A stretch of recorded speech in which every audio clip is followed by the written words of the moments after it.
Inilabas na ni Rich Paul ang kanyang listahan sa mga possible team na pwedeng bagsakan nitong si LeBron James. Pansin nyo ang mga pangalan dyan na nakapalibot sa kanya. Nandyan ang Sixers, Miami Heat, Minnesota, Denver Nuggets at Cleveland Cavaliers. Ibig sabihin yan ay posibleng isa dyan ang mapupuntahan ni LeBron. Nasa labas naman itong sina Stephen Curry, Draymond Green, Dallas Mavericks, Boston Celtics, Knicks at Spurs. So, posible pa rin mapunta sa kanila itong si LeBron, mga idol. Ang pinag-usapan kasi dito ni Max Kellerman at ni Rich Paul ay nais nilang mapunta itong si LeBron James sa isang kupunan na maraming defender na tutulong sa kanya sa pagdepensa.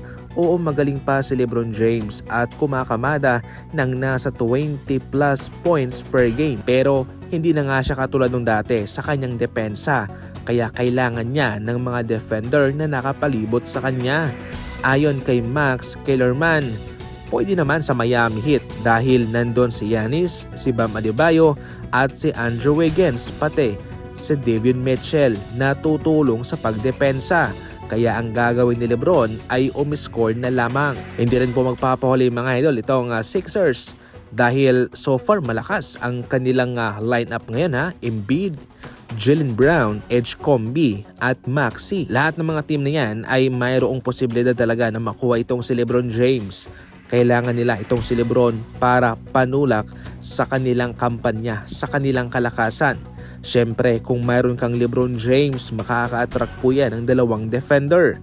Kaya mayroon talagang malilibre mga idol sa mga kasama nitong si LeBron. Nice po ni LeBron na magkampiyon bago siya magretiro at hahanapin niya rito mga idol kung saang team niya makukuha ito. Sa Golden State Warriors, hindi pa naman sarado ang pintuan dyan.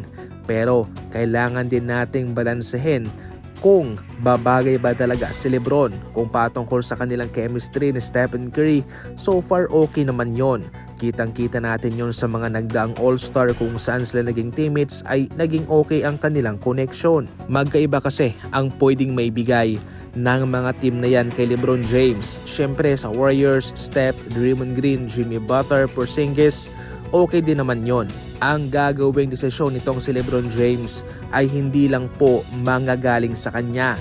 Magkakaroon din po ng factor itong si Rich Paul na pwedeng magbigay ng payo sa kanya kung saan talaga niya gustong mapunta itong si LeBron James. Siyempre kung si LeBron para sa kanya ay pwede niyang samahan si Stephen Curry. Pero nandyan si Rich Paul na mag-a-advise sa kanya sa mga bagay-bagay na pwedeng makaapekto sa kanyang gagawing desisyon. Para sa mga NBA Fast Break balita, tumuto ka lang. And as always, thank you for watching.